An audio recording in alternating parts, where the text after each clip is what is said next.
పొలిటికల్‌గా కూడా కొంచెం యాక్టివ్ కనిపిస్తూ ఉంటారు. Very active. Man is a social animal and politics are part of social life. So అంటే బేసిక్‌గా మీ అనాలిసిస్ గాని ఆర్ పొలిటికల్‌గా మీరు చేసే వీడియోస్ బిగ్ బాస్ దగ్గర నుంచి కూడా కరెక్ట్ ఉంటుంది కదా జడ్జ్మెంట్. అవును. చూస్తున్నప్పుడు అంటే కరెక్ట్ తప్పు పక్కన పెట్టేస్తే న్యూట్రల్‌గా చెప్పే అనలిస్టులు వేరు ఉంటారు. మీరు ఒక పార్టీని భుజాన్ని వేసుకుని వాళ్ళ సైడే మాట్లాడాలనే పాయింట్లో చెప్పినట్టే అనిపిస్తుంది కానీ న్యూట్రల్‌గా ఎక్కడ అనిపించదు. భుజాలు వేసుకొని మాట్లాడాల్సిన అవసరం ఎవరికి ఉండదు. ఇప్పుడు ఫర్ ఎగ్జాంపుల్ ఒక బిగ్ బాస్ సీజన్ వేసుకుందాం. నేను కొద్ది గొప్ప రివ్యూ చెప్పింది బిగ్ బాస్ 6 సన్నీ వాళ్ళ దానికి. ఆ సీజన్ చూసిన వాళ్ళకి ఎవరికన్నా తెలియదా ఎవరు విన్ అవుతారు ఎవరు విన్ గారు అన్నది, ఎవరిది రైట్ ఎవరిది రాంగ్ అని ఒక ఒపీనియన్ ఉంటుంది కదా. సో అట్లనే పొలిటికల్ ఒక బ్యాటిల్ అవుతా ఉంటే ఎవరి సైడ్ న్యాయం ఉంది ఎవరి సైడ్ న్యాయం లేదు అన్నది కామన్ ఆడియన్సెస్కి తెలిసిపోతుంది. అండ్ మనం చూస్తున్న ప్రజలే కదా. ఇప్పుడు లాస్ట్ టైం ఏముంది, ఒక ఫ్యూడలిస్టిక్ గవర్నమెంట్ ఉండే ఇక్కడ, ఒక డిక్టేటర్షిప్ టైప్ ఆఫ్ గవర్నమెంట్ ఉండే. నా తెలంగాణ గురించి తెలంగాణ తెచ్చింది నేను సావునోట్ల తలకాయ పెట్టి తెచ్చిన అన్నాడు కేసీఆర్ భాయ్. ఏం చేసిర్రు? వచ్చిన 10 ఏళ్ళు అధికారంలో ఏమన్నా చేసిర్రా? కనీసం ఎమ్మెల్యేలను కలిసిర్రా? పబ్లిక్ని దూరం ఎమ్మెల్యేలనన్నా దగ్గర నుంచి కలిసిర్రా? ఒక్క హెచ్యులో 200 గజాలు 300 గజాలు దూరంగానే నెమలులు తోడలు సింహాలు అన్నీ వచ్చేసి బయట కేటీఆర్ అని ఏడుస్తున్నాయంట. ఎంత గలీజ్ అది. వీళ్ళు అసలు ఎట్లుండే హైదరాబాద్ ఇట్లా తయారు చేసారు వీళ్ళు. ఇన్ఫ్లుయెన్సర్స్కి డబ్బులు ఇచ్చి వీడియోలు చేయించడంలో ఫస్ట్ ఎవరన్నా ఉందంటే అది బీఆర్ఎస్ పార్టీ. ఎంతమంది చేసిర్రు నాయన అప్పుడు ఎట్లుండే.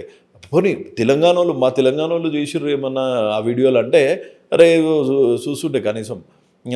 ఆంధ్రోళ్ళు ఆ పిల్లోడు ఎవరో బిగ్ బాస్ ఉంటాడు అర్జున్ అనుకుంటా, మనోనికి అప్పుడు ఎట్లుండే తెలంగాణ ఇప్పుడు ఎట్లుంది తెలంగాణ అన్నీ కూడా రాదానికి.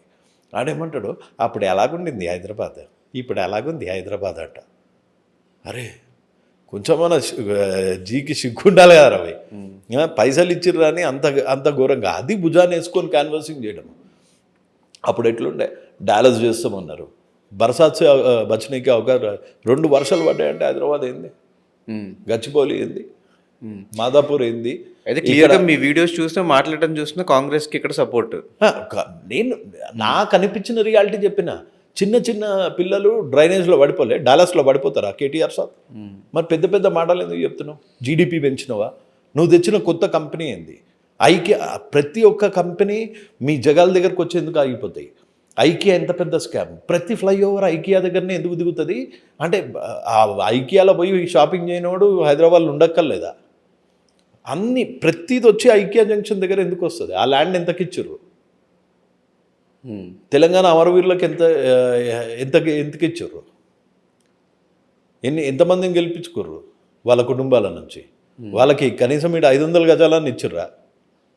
My home Rameshwar Rao, my home భుజా కుజా ఇవన్నీ అక్కడ నెమళ్ళు పాములు జింకలు లేవా?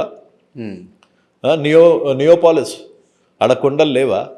హెచ్యూ దగ్గరకు వచ్చేటప్పటికి స్టేట్ గవర్నమెంట్ ల్యాండ్. ఇప్పుడు ఇదే కేటీఆర్ ఏమంటాడు మళ్ళీ ఒక 4 ఏళ్ళ తర్వాత 5 ఏళ్ళు అధికారం ఇచ్చినాం రేవంత్ రెడ్డి ఒక బిల్డింగ్ అన్న కట్టినావా అంటాడా? కడతా ఉంటేనేమో మోకాళ్ళు అడ్డేస్తావు. సుప్రీం కోర్టు కూడా స్టే ఇచ్చింది కదా దాని మీద. ఇచ్చిందేమో భయ్ వీళ్ళప్పుడు వాళ్ళైతే రాళ్ళేలే కదా.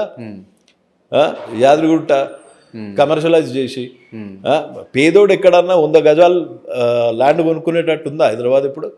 ఉందా హైదరాబాద్ ఇప్పుడు 100 గజాలు ల్యాండ్ కొనుక్కునేటట్టు ఉందా పేదోడు ఏడన్నా? మరి ఏం పాలించినావు భయ్ 9 ఏళ్ళు 10 ఏళ్ళు? ఉన్నంతసేపు ఈ ఫిలిమోలోది జోకనికే సరిపోలే నీకు.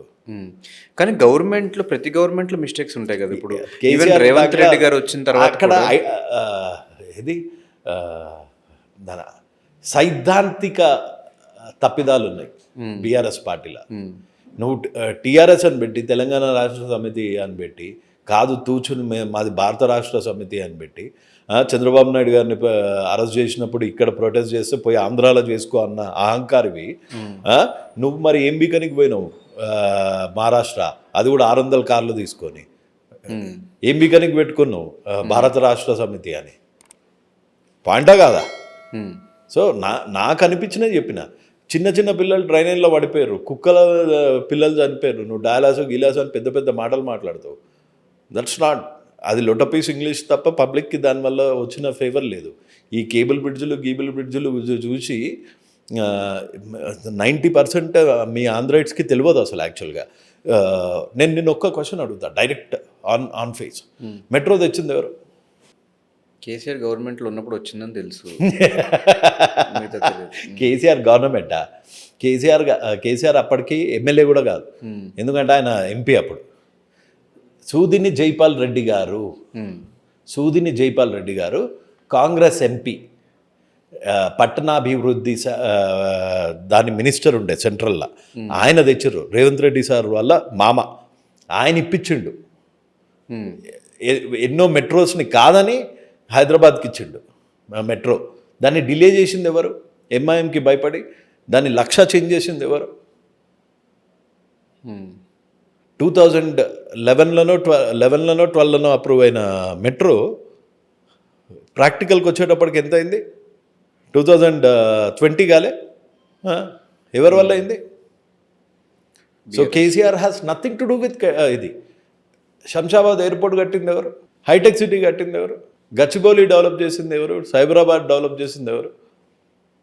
మరి నువ్వేం చేసినావు బై? డాలస్ అన్నావు. ఒక కేబుల్ బ్రిడ్జ్ కట్టి లొటపీస్ ఇంగ్లీష్ మాట్లాడంగానే ఇక్కడ ఉన్న ఆంధ్రోళ్ళు అందరూ బీఆర్ఎస్కి వేయడం వల్ల సిటీలో కాంగ్రెస్కి తక్కువ సీట్లు వచ్చినాయి, కానీ లేకపోతే ప్రాపర్ తెలంగాణ వాళ్ళు ఎవ్వరు ఈసారి బీఆర్ఎస్ పార్టీని నమ్మలే. That's my opinion. And if somebody has a problem with that, I don't care. But HCU విషయంలో స్టాండ్ తీసుకుని మాట్లాడిన మీరు, హైడ్రా వల్ల చాలా మంది ఫ్యామిలీస్ చేసినప్పుడు ఇప్పుడు సస్టైనబుల్ కన్స్ట్రక్షన్ వాల్యూస్ అంటే ఏంది? క్రియేటింగ్ బఫర్ జోన్స్ అంటే ఏంది? డిఫారెస్టేషన్ అంటే ఏంటి? రీఫారెస్టేషన్ ఎట్లా చేస్తారు? డిఫారెస్టేషన్ చెయ్యండి, రీఫారెస్టేషన్. ఇప్పుడు హైడ్రా అని రివర్ బ్యాంక్స్ని ఎక్కడెక్కడైతే కబ్జాలు చేసారో బడా నాయకులు, అవి బఫర్ జోన్లకు వచ్చి ఒక ఎకోసిస్టమ్ని బిల్డ్ చేసి అక్కడ వాటర్ ఉండాలా, అక్కడ వాటర్ ఉండడం వల్లనే సిటీలకు వాటర్లు వచ్చేస్తున్నాయి అని అక్కడ వాటర్ కట్టేదేమో యాంటీ ఎన్విరాన్మెంట్, ఎన్విరాన్మెంట్ గురించి ఒక బఫర్ జోన్స్ క్రియేట్ చేసేటోనేమో వ్యతిరేకిస్తారు. గచ్చిబౌలీలు, నియోప్రిజంలు, రామేశ్వరరావు గారికి అపర్ణ మానస సరోవర్, అపర్ణ రత్కోర్ సరోవర్, అపర్ణ గిత్కో సరోవర్, అపర్ణ హైట్స్, అపర్ణ టూపర్స్, వీళ్ళకి అందరికీ దారాదత్తంగా రూపాయికి 2 రూపాయలకి ఎకరాల ల్యాండ్లు అమ్ముకున్నోనేమో ఎన్విరాన్మెంటల్ బంధు. కాళేశ్వరంలో ఎన్ని చెట్లు కొట్టేశారు? వరంగల్ సభ పెట్టడానికి ఎన్ని కట్టేశారు? ఇప్పుడు వరంగల్ సభలో ఆ కాల్వలు, ఇరిగేషన్కి వెళ్ళే కాల్వలు ఉంటాయి చూడు, అవి కూడా పూర్తి చేశారు పార్కింగ్ గురించి. మీరు ఎన్విరాన్మెంట్ గురించి మాట్లాడచ్చు. I'm talking just about BRS. మీరు ఎన్విరాన్మెంట్ గురించి మాట్లాడచ్చా? మీరు ఎంత డిఫారెస్టేషన్ చేయలే? అదెంత వెరైటీ. వీళ్ళ గట్కేసర్ల ల్యాండ్ చుట్టూనే రేట్లు పెరుగుతుంటాయి, ఆడి వరకే ఫ్లైఓవర్లు వచ్చి దిగుతుంటాయి. ఉప్పల్ ఒకప్పుడు, బగాయత్ ఒకప్పుడు జంగల్ తిరిగి ఉండకపోతుండేనా? మేడ్పల్లి ఒకప్పుడు జంగల్ తిరిగి ఉండకపోతుండేనా? గచ్చిబౌలి ఒకప్పుడు ఇది జంగల్ ఉండకపోతుండేనా? బంజారా హిల్స్, జూబ్లీ హిల్స్, ఇప్పుడు ఎందుకు ఇంకొంచెం ముందుకెళ్ళు? ఇక్కడ కనిపించవా? నెమల్లో కనిపించవా? మరి ఇన్ని ఇల్లులు ఎందుకు కట్టారు? ఇవి కూడా కూల్చేసారు. మరి అభివృద్ధికి మనిషి ఏడికి పోతాడు భయ్? మనిషి ఏడికి పోతాడు? దాని నుంచే మొత్తం ఆక్సిజన్ వస్తున్నట్టు క్రియేట్ చేశారు. లంగ్స్ ఆఫ్ హైదరాబాద్ అంట, green lungs of Hyderabad official statement. అంటే ఇంకా లేకపోతే రేపటి నుంచి ఆక్సిజన్ రాదు, ముక్కు మూసుకొని బతకాలన్నట్టు చేస్తే తప్ప కాదా అది? సో దాన్ని ఒక్కదాన్ని క్వశ్చన్ చేసిన అంతే.